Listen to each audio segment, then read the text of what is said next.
Swinging It Wednesday, brought to you by LABI, our state's Chamber of Commerce, defending free enterprise since 1974.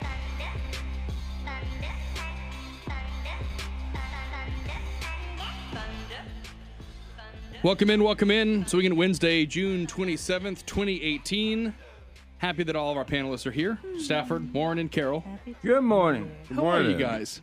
Just want to let y'all know y'all are seeing a new and improved Rob.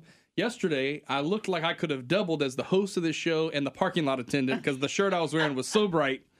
Yes, it was. I'm sorry. Did you see? You could have been on one of Carol those highway... never took off her sunglasses the entire You could have been report. on one of those highway crews, directing traffic, making sure nobody got hit. We were talking about part-time jobs yesterday, so maybe that's a good one for me. Just go. go right on over to I-10, do some shoveling, I'll start tossing my keys at you. Yo.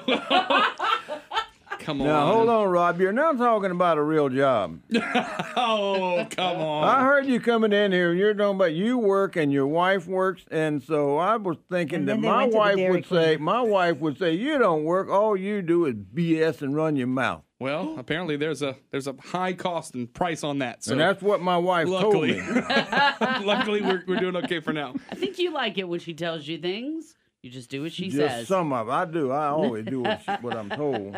So speaking of a windfall, we might be seeing one with the sales tax, internet sales tax ruling by the Supreme Court. Lots of people talking about, well, we were embarrassed we were in the third special session at first, but now that this has happened, maybe we're glad that it happened right in the middle of the special session because maybe that made some impact. Warren, we're going to start with you today on this one. This thing could more than fill the budget gap we were talking about. Do you think we're ever going to just get it? Everyone's going to get a check for all that overage that we're going to have? No, because the economy is going to grow, and then next year we're going to have more money coming in. And the big fight next year is going to be, what do we spend the money on? Are we going to pay down any of the debt, or are we going to spend it on more and bigger programs? And so that's where the big fight's going to be. But the problem with this thing here is that the Supreme Court got it wrong. I will say that, and that it's been wrong for decades. This thing is called a sales tax. The entity that's responsible for paying that sales tax is the entity that does the sale. It's not a purchase tax. And somehow Louisiana came up with a law at one time that said you are responsible for paying the sales tax as an individual. I think that's the only state there is that says that, because there's nowhere else are you responsible for paying the sales tax. If you go into a place of business and you say, how much is this? And they say it's $99.99 plus 10% tax. And you say, well, I'm not paying the sales tax. And they'll say, well, okay, because I'm not paying either. So you don't get it. But if they turn around and tell you, say, well, all right, you don't have to pay the sales tax. Does the state then come after you and say you owe that $10 sales tax where you bought that $100 item? No. The business has to pay it. Why? Because they sold the thing. And what this was, for the states that have low sales tax or no sales tax, it enticed companies to go there, which is the way it should be, because they should be paying their sales tax to that state. Are there states that don't have sales tax at all? Yeah, there's like 5 of them. Okay. And that that's not. I never even knew that. So what this thing is, they need to just change the name and call it a purchase tax. Mm-hmm. That you're responsible whenever you buy something for paying what tax on what you spend. All right, Carol. Well, let me tell you what a complicated mess our sales tax collection is already, and this will really add to the mess. I mean, it's pretty complicated. Do you know that buried in the former state sales tax rate of 5% was a 0.03% for the tourism promotion district? Yeah, in the whole state. In the whole state. 4.97% is the actual overall sales tax rate when it was 5%. I don't know how this new tax is affecting, but it said 0.03. So how much do we know how much that gets us? Have no idea. And, a lot of states have been arguing they're losing a lot of money, not being able to collect sales tax on internet sales to customers located in their state. But Louisiana has been collecting from those. It's that nexus law. If they have a location here, they had to collect it, except when it was on the burden of the consumer to pay it, and they called it a use tax. Mm-hmm. That's when it became a use tax, generally called a use tax rather than a sales tax, and most customers just didn't pay it. Now, 3 times they've tried to pass the Marketplace Fairness Act. Supreme Court has opened the door to it 3 times, 2013, 2015, and 2017. It hasn't passed yet, as far as I know. But online sellers that make $1 million or less have been exempt from sales taxes so far. So it's going to be, and with all the different sales tax entities, collecting entities, parish by parish, if you imagine like a McDonald's or one of those, I mean, they have branches all over the state in multiple taxing jurisdictions. That's got to be a nightmare. And many people like Lobby have been trying to get it down to a single tax collector, especially for those that have multi-parish. So it's clear. Location. Yeah, well, More so cut and it's dry. predictable, and then they'll share whatever the local portion is with the local vendor. But this adds another wrinkle to it. It's going to be, they're going to write the rules. Department of Revenue is going to write the rules. I went on their website. It's very confusing. Stafford, one thing that I think stands out to me is, okay, so we have this ruling, but then we have state-level officials telling us we actually don't even have a mechanism to collect it. So you might say the estimate is going to be $800 million, but we have no way in place to collect it. Is that the most Louisiana thing ever said? Probably. Hopefully, Alabama's got it worse. Like, that's our fingers gosh. crossed. Like Mississippi, right? They don't even have internet. That could be the worst thing, right? Look, even a blind squirrel finds a nut sometimes, and this. It's fortunate that this is kind of what got them out of the bind that they were in, but they still have the hard work that they need to go do to get our system of taxing our citizens a little more logical and a little more stable. We keep putting ourselves in this situation because we have a broken system of doing it, and we keep saying that we should emulate other states that are successful, and it's time for us to do that. And it's time for us to kind of wipe these other laws off the books, hit the reset button, and figure out how we can tax people logically, lower our sales taxes, right? Our sales taxes should not be over. We have parts of Lafayette where it's 10.5%. I mean, that still boggles my mind. That's insane. And get it a little more along the national average with property taxes and other stuff. So I hope the people working in Baton Rouge take a step back and go, hey, just because we got lucky doesn't mean we don't have to fix this problem. It's going to be an issue we talk about, I think, the rest of the year. And I'll be honest, I think we're still going to have more budget conversations next year, even though we are apparently stable for the next 7 years, guys. Stable. We'll see. Forget that. We'll see what happens. All right, we're going to take a quick break. We're going to have another cliff. Do you believe in the Easter Bunny? Well, the clip just continues. It's just always right there, just when you need it. It's right there. Paraphrase a senator. Do you believe in the Easter Bunny? We're going to take a quick break here. We're going to be back with more conversations. That's coming up on Acadiana's Morning News. News Talk 96.5, KPEL Traffic Check. So right now, Lafayette Police giving us the all clear. No traffic crashes, no breakdowns to report to you. Make sure that you're buckling up, keeping it safe out there today. Our traffic update brought to you by The Wash. Right on Ambassador Caffrey next to Service Cadillac. You can go on in, get your car cleaned up, and make it look sparkling brand new. In just a few minutes, The Wash, 1212 Ambassador Caffrey. Right next to Service Cadillac. Step 1, unlock your phone. Step 2, open the App Store or Google Play. Okay. Step 3, search KPEL News. 10-4. Step 4, click download, and you're done. Yes! Now you're connected with Acadiana's 24-hour source for local news, weather, and traffic. If I can do it, trust me, you can do it. The KPEL News app, brought to you by Acadiana Restaurant Supply. Wingin' It Wednesday, brought to you by LABI. Find out how they help job creators at labi.org.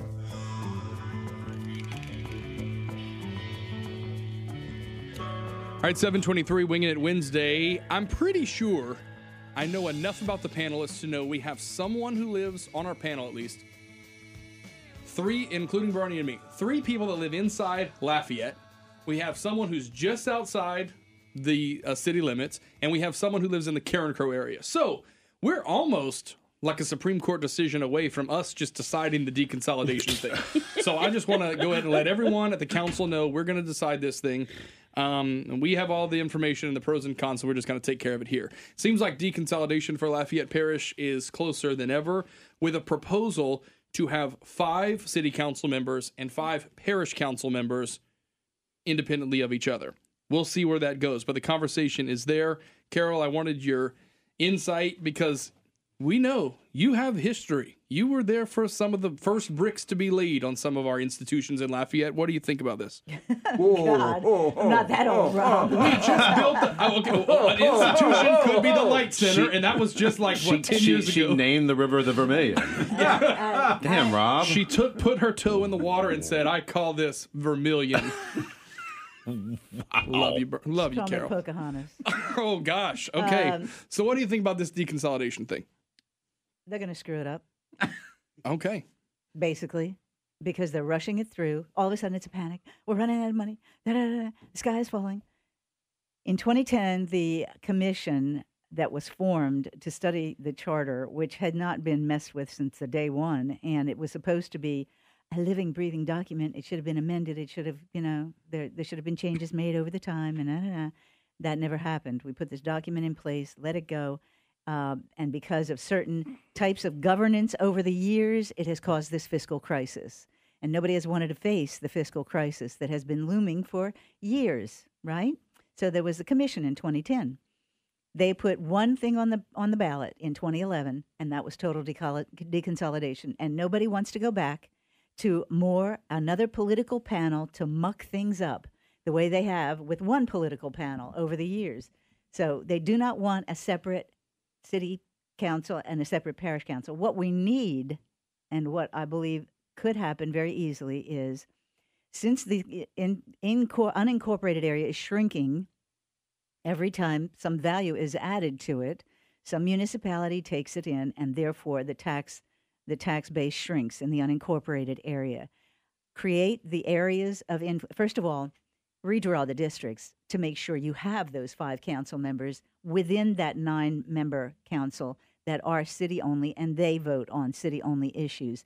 You have a mayor for the city of Lafayette. You hire the whole council in Globo as a 9-member council that is existing right now. They hire a parish manager who maybe needs an assistant, et cetera, to negotiate contracts with the parish as a whole. You develop these areas of influence. They can't leapfrog each other. They can't fight each other over value-added property. So there are ways to solve this. Mike Hefner has done it in other areas. It's not rocket science. It can be done if there's a will to get it done. But every time you do that, you are redrawing council districts, and you're dealing with political entities who don't want to give up their power. Is the annexation thing the biggest issue here, Stafford? Because you have all these other areas. I heard one idea was divide up the municipalities and make it so that there's no unincorporated area. Well, that's the areas of influence. Yeah, so you go ahead and divide them out so that Youngsville, you get this part. Do you think that's the answer?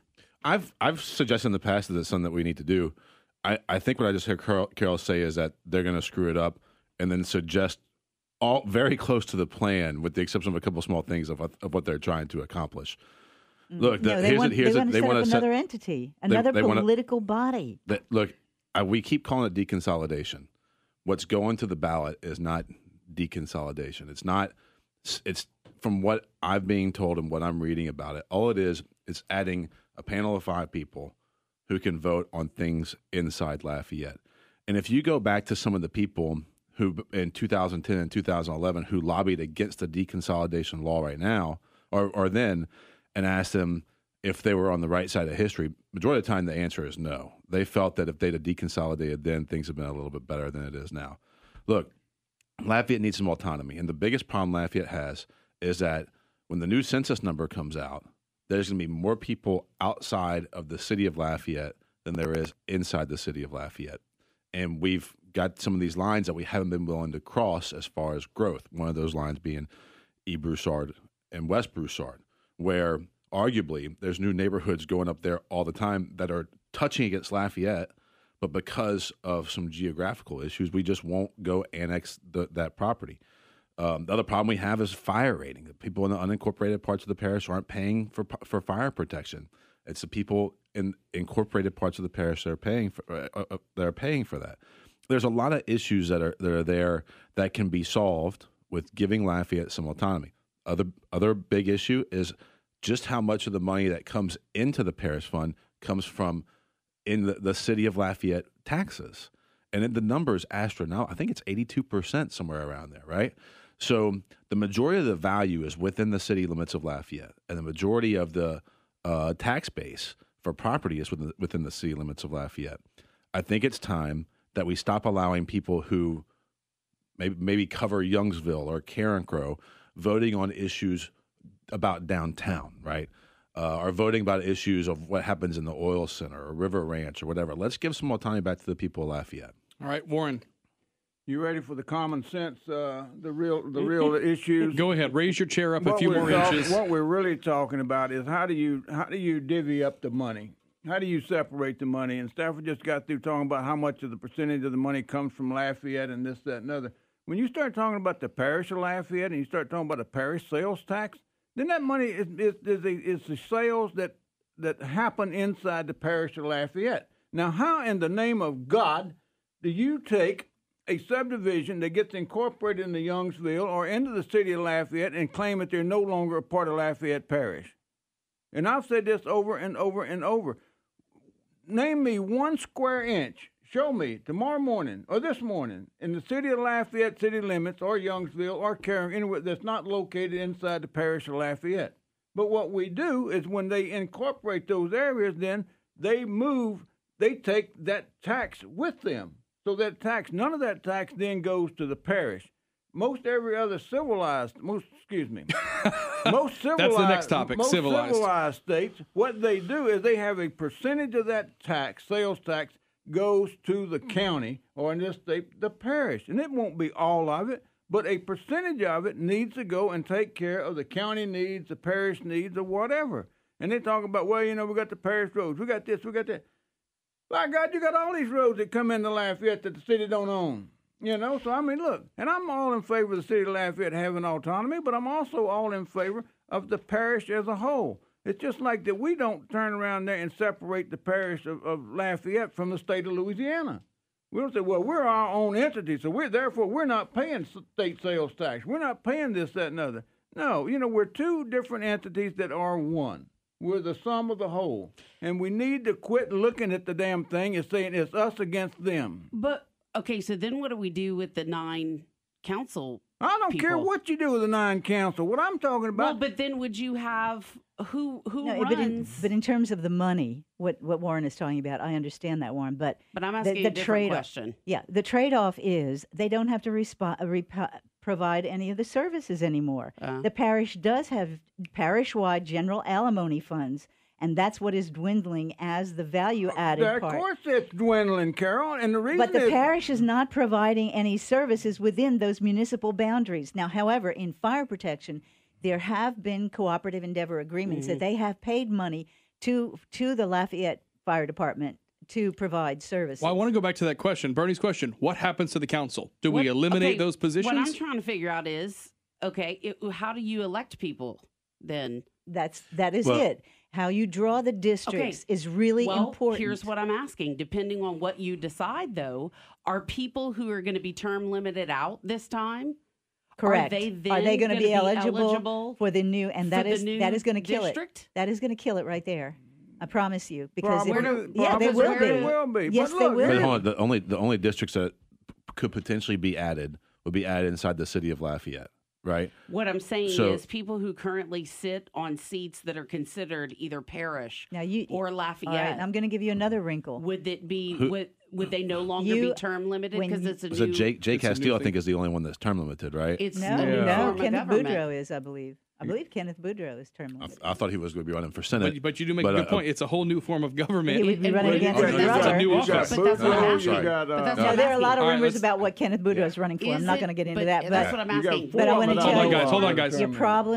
Your serious problem is when you draw those districts, you have to meet certain criteria, including minority representation. But is that now you tell me how you're going to have minority representation on 2 separate So the question is: this a new form of government? Happen. Is this a new form of government? Or no, it's an old form of government that has worked for centuries that we need to go back to. And what it basically involves, in all of these other places, you have a county board or whatever, and that county board They look after the expenses for the county. Okay. And you can do the same thing in consolidated areas, just like Nashville-Davidson County, just like Orleans Parish. They sit there and they take the money that comes in and they decide what needs to go over here in this area, what needs to go over here in that area. What do we need to do with flood control? How much money do we need to allocate for that? Well, how much money do we have? That's what we're talking about, is the allocation of money. That would be a true consolidation. But right now you have a hybrid version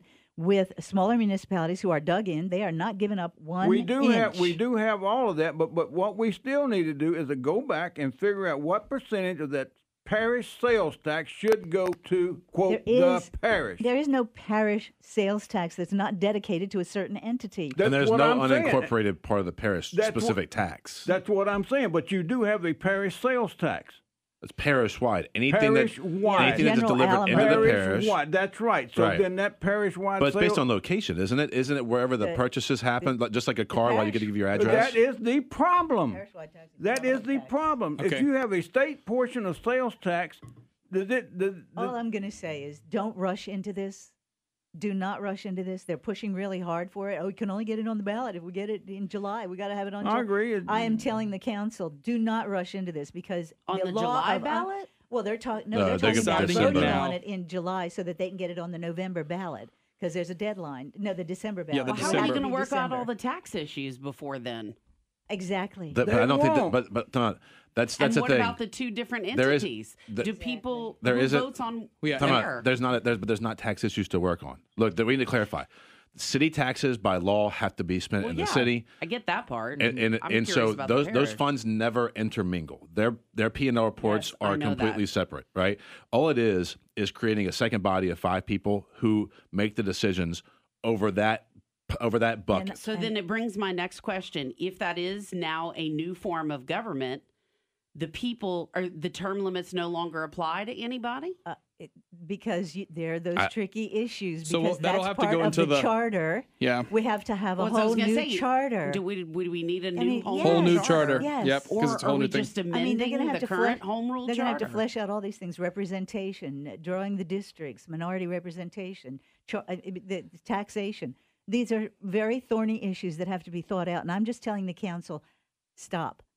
Everybody take a breath and let's really look at this logically and get some professional people in here who have done this this is not rocket science. It can be done with a will to do it the right way. Unfortunately, I think there were many well-intentioned people. I knew a lot of them, and they still defend the work that they did, but they feel, and I've asked people who were on that consolidation commission way back when in the 90s, and they said, no, we didn't intend it to work this way. We had no idea it was going to work this way. We need to actually wrap. That is what happened. Let's wrap up this topic.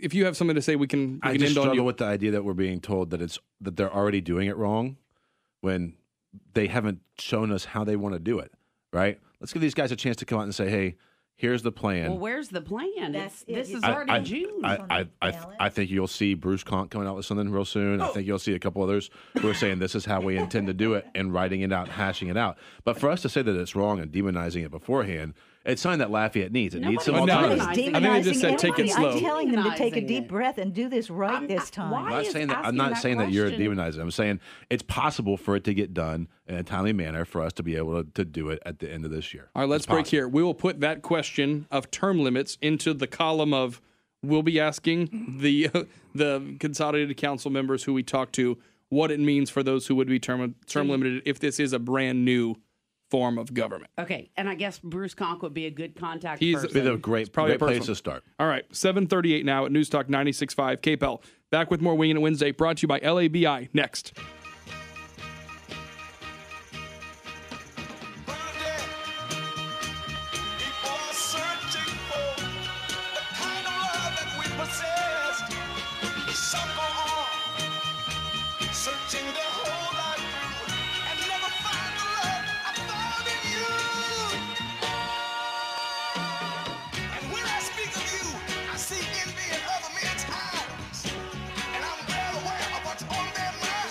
All right, so 2 things happened yesterday that, I don't know, maybe even 2 weeks ago you might not think would have happened, and that was number 1.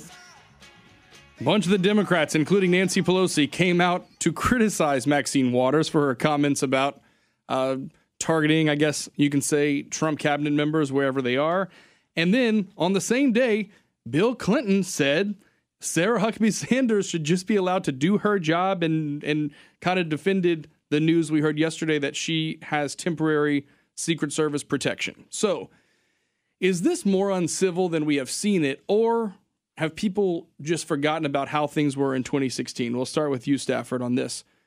No, I just think that we have short memories of history, right? And, Andrew Jackson was famous for having the most duels in history, right? Or of a president. Shot people all the time. Things have been uncivil before. They just haven't been this uncivil in recent memory. And there are Democrats who would get really angry at me for saying that. But terrible things were said about Obama when he was president. I don't know that. I think Biden at one time was asked to leave a restaurant. But other than that, it hasn't been as bad as it is now. Look,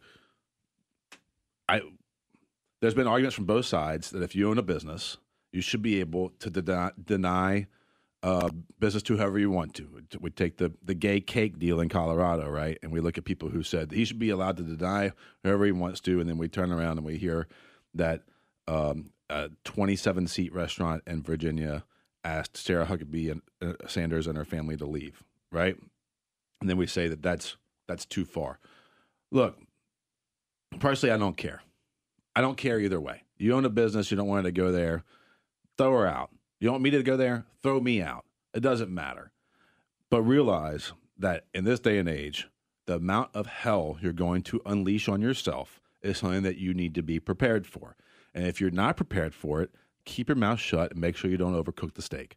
So I hope that we realize that the solution for our society in this time is to be kinder to each other and be more receptive to each other and not hate people for their views. And we start treating each other with a little bit of dignity. That being said, if I had a hot dog stand, I don't know if I'd serve her. Okay, well, Warren, your thoughts on this? The truth comes out. First of all, we're in the middle of a coup d'etat, not military, but we are in the middle of a coup, where that you have this group who wants to remove a sitting president who actually wanted to keep him from becoming president, and then when he got elected, they want to keep him from being sworn in. But I'm going to go back and correct a little bit about history that Stafford said we're so quick to forget, that Andrew Jackson did not shoot people all the time. Andrew Jackson was a famous dueler because that's the way a lot of people saw problems in that day. When he was running for governor, I believe, of Tennessee, I'm not sure, but the opposition hired a famous dueler from North Carolina to go and challenge Andrew. And so went out there and he called Andrew Jackson an adulterer because there was some question about whether or not Rachel, Andrew Jackson's wife, was actually granted a divorce from her first husband, because at that time a divorce had to be passed by the legislature, and they didn't know if it ever was passed and signed by the governor. So anyway, when he asked Andrew that, Jackson then turned around and said, "How dare you to speak her sacred name," and went over and slapped the guy upside the head and challenged him to a duel. And the man said, "I will shoot the breast button off of the bastard's coat."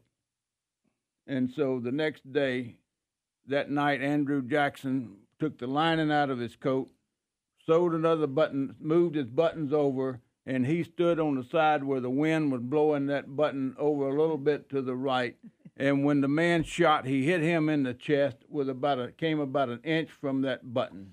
Wow. And Andrew fell to his knee, and he cocked his pistol, and the guy was standing there, and Andrew Jackson shot the man and killed him, which he was supposed to do. But then there was this hue and cry from the liberals of that day who said that Andrew should not have shot the man because he was already supposedly mortally wounded, so he should have let the other guy live. It's the same thing we're doing today. You got this idiot Maxine Waters, who's a fascist communist. Dueling today. Who's a fascist communist, and that they're in the middle of a coup. All right, Carol. So I think what Warren is saying and all that stuff is we might be dealing with different specifics now. What Warren was saying, and that's truth. You don't need to interpret Warren for me, believe me. Politics seems to be politics. Is that where we are right now? Well, we've had troubling times in our history before, and that we will have again. What is different about this is we had the highest level of government participating in what was once described as a soft coup, which is now becoming quite obvious that it's a hard coup from the highest levels of government. We have never had that before, have the highest levels of our law enforcement, especially the Department of Justice and the FBI, participating in this. And by the way, with the help of people like John McCain, whose legislative aide was in meetings with Lois Lerner and told her that maybe after the Citizens United decision, and that is what has really driven the left off the edge. You say Citizens United to a leftist and they're going to go nuts. Well, since then, that is when the IRS was called in under the Obama administration, but people like John McCain has his aides go in there. Well, maybe we should audit the hell out of them and harass them. And it has gone downhill from there because when you can have disputes and differences among citizens, and that's a healthy debate. But when more and more, as the onion is peeled back and you see that the highest levels of government are really perverting our system to their own ends because they lost an election and it has totally deranged them. This was not supposed to happen. They had covered their bases every which way and expected Hillary to be in there, and we would know none of what has been going on within the highest levels of law enforcement. I want to ask you, just as we wrap up, one quick question, and then we'll take a call to end this segment. You told the story about Andrew Jackson. Do we just know about it more because there are more prying eyes now, that there are Facebook pages that, has this always, we say it's to the highest level, but could this kind of stuff have been happening in the 80s too? We just had no way to ever know about it. Of course it was happening in the 80s. That's my point. Okay. That's what's driving people nuts right now. Don't give I don't think it was. No, I'm just saying. Look, Republicans are arresting Republicans in D.C. right now. Somehow it's a liberal coup. That's silly. But on the issue of social media, that's what I'm specifically asking. People more actively engaged in politics now than they've been in a long time. Nothing. You see a lot of people who haven't voted in their lifetime, who may be in their 30s, who are now actively following what's going on because they're not happy with the situation. All right, let's go to the phones at 2-3. Okay, Warren, real quick. Yes. Please. What he just said, I'm going to disagree with completely. You have a lot more people voting, I agree. That's why Trump got elected. He got more votes in the Republican primary, had more people came out and voted in the Republican primary than ever before, went in there to vote for him. Now, has this stuff happened in the past? You name me one time in the past where you had the FBI, the Department of Justice, the director of the Central Intelligence Agency, the director of the National Intelligence with James Clapper, National Security, all of them together trying to unseat a president. Well, you had actually the institutions who were working to do this. A discussion about Sarah Huckabee Sanders correct. is now questioning the validity of an investigation being conducted by Republicans. No. You just mentioned Republicans. What I'm talking about are these institutions who have actually engaged in trying to unseat a president or try to stop him becoming president. I'm not talking about liberals. I'm not talking about conservatives. I'm not talking about Democrats or Republicans. That is correct. I am talking about institutions of our government who have actually engaged in trying to unseat a president. All right, we're going to name move on me to one the time in history that has people happened. and overturn the will of the people. Let's move it over. Name it. Let's move. It hasn't go to the happened phones. yet, Warren. 232-1542. It's not. Guys, let's get a couple They're listeners trying. in on this conversation. Good morning. You're on Wingin' It Wednesday. Go ahead. Okay, hi. Hi. Listen, your liberal commentator got it wrong. He made a false comparison. He tried to link what happened at that Red Hen with Sarah Huckabee Sanders to the baker that refused service to a gay couple. Well, that's the false comparison because that baker never turned away any gay couples. That gay couple wanted a specific type of cake made promoting their gay agenda. Sarah Sanders didn't go into the Red Hen saying, oh, you must make a meal catering and saying on the meal itself, make America great again or something like that. She didn't go in there doing that.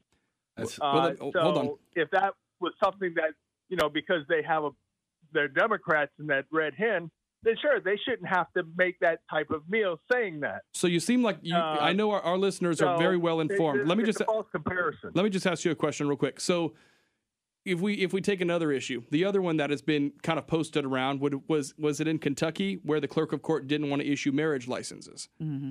That was another one where her right. You know, it was a big discussion we had a few years ago. Do you think that is a more equal comparison? There is a difference. I'm asking the call No, real I quick. don't. Let's take another step. Mhm. What about judges that are Catholic? Judges have to. They also are asked to marry individuals. Should the Catholic judge go ahead and marry a gay couple? Obviously, if they did, they'd be going against their faith. Are we going to tell all Catholics everywhere in the country, oh, you must definitely go against your faith? Well, thank you for the call. A lot of insight. The difference is, in the case of the florist and in the case of the baker, they offered to sell them a cake and flowers. They just didn't want to add. It was the whole issue of his talent and his ability being coerced against his religious and I think beliefs. that was clear in the Supreme Court ruling. That's exactly right. Is So anybody it's saying that the rather owner of the Red narrow. Hen didn't have the right to refuse service? I'm sorry, I didn't hear what you Is said. anybody Yeah. saying that the owner of the Red Hen didn't have the right to refuse service No, based on their I'm own not morals? saying that. I think he was just Okay. talking about the comparison. Look, I agree that they don't have a right to refuse service because that was a court ruling back in the 1960s when people put these signs up, especially in the Morals South on a during the protected Civil Rights class. days, where they put these signs that we reserve the right to refuse service to anyone. The government is not a protected class under the United States Constitution. what now? The government is not a But protected class under the United States a person's Constitution. creed is a protective class. You cannot discriminate on race, creed. Religion is a protected class. That's right. Race, and creed. sexuality. And creed. Right. Okay. But your employer, the government, is not a protected class. That Okay. doesn't make any Who's- difference. They who's didn't. saying They that? didn't no, at that Nobody's point, saying it that. was her creed. That's what he's trying to say is that somehow the Constitution protects her class or the person Sarah's class, which is not. It doesn't protect her. He had the right to kick her out all he wants. And my point is that they also have the right to catch as much crap as they're going to catch for doing it. I guarantee you, if they look back now, they'd have rather made the mistake. And Look, just, I want and to just make one. moved on. Look, let me make one point right quick. That Stafford's arguing with me about the fact that they haven't tried that hasn't happened. When I said those institutions, and they just got through testifying in court. I mean, before the Senate, they testified that that's what they did with those emails. Comey testified, that's what they're all. It's a matter of public record now. Yeah, the reason he came back. It and has did happened. It is happening, and you're sitting there trying to deny the reality. Yeah, it's like you're ignoring the whole Inspector General's report where he came out and said there was zero political influence and that while the two FBI members whose texts were exposed did have bad taste, didn't actually have an effect on anything. And they were immediately fired by the Mueller Did investigation. you by any chance hear the guy when he came back On YouTube Horowitz or where? Horowitz the next day. The next day. when he came back and testified and changed that testimony. No, I did not. Then go back and watch it. The Inspector General laid it out there, and he wanted to give something to everybody. So he says, there's no demonstrable bias that had an effect on the election. Well, it may not have had an effect on the election, but if you read those, look, do you believe your lion eyes, or do you believe a product of the DOJ? And can he be totally objective? All right. But he just laid out those text messages, and those text messages very clearly demonstrated serious bias and that they were willing to go to any lengths to change the outcome. They kicked it into high gear after he was elected. All right, Wingin' It Wednesday brought to you by our friends over at LABI. This conversation each and every week thanks to our panelists Stafford Barnett, Carol Ross, and Warren Cottle. Listen to Carol this afternoon on the Ross Report. This afternoon at 2 on KPEL. Stay with us. There's more Acadiana's Morning News coming up. Acadiana's source for Acadiana's news. You're locked into KPEL. Wingin' It Wednesday is brought to you by Louisiana Association of Business and Industry, and things have been busy with the end of the third special session. CEO Stephen Wagasback joins us on the phone, and let's get a wrap-up. I know you were really pushing for stability of some kind. Did we achieve that? Well, the good news is they're finally out of town, and they can go home for a while and stay away from the Capitol. We need a little bit of a breather over there. You know, from the business front, they limited the tax on utilities to 2%, which is something we said we could work with. They did not put in an additional tax on machinery equipment, which would have been an absolute problem for our economy, so we were glad to see that. No one likes any taxes, but the way they came about on the business side was something that, you know, we can work with and move on from here. I do think Acadiana's own Taylor Barra did a really good job of trying to use steady leadership to limit some of the burden on the economy. You know, it was only 6 months ago where the governor was asking for about $1.3 billion in taxes. And, Taylor really did a good job of leading. Now it's almost, 20% of that. So while no taxes are ever going to be something that people want, it's a whole lot less than the governor originally wanted. So the 7-year timeline on this renewal, how do businesses see that on that side of things? Look, they'll adjust and they'll get to it. I think that the bigger picture is now that there's a 7-year addressing, so to speak, of the fiscal cliff, now it's time to start focused on some more important things. Quite frankly, we got to focus on spending. They've got to reduce the size of government, some of the increases we've seen. They've got to focus on Medicaid reform, pension reform, statutory dedication reform. We've got to embrace a constitutional convention and get out of this crazy cycle we've had for almost 100 years. And so, look, the fiscal cliff has been addressed for 7 years. Hooray, pop the champagne. Now it's time to get to more important things. Let's fix those underlying systemic problems Louisiana's had for decades and fix them once and for all. Stephen Wagesback, CEO of LABI, Louisiana Association of Business and Industry, the proud sponsor of Wingin' It Wednesday. We're back after this.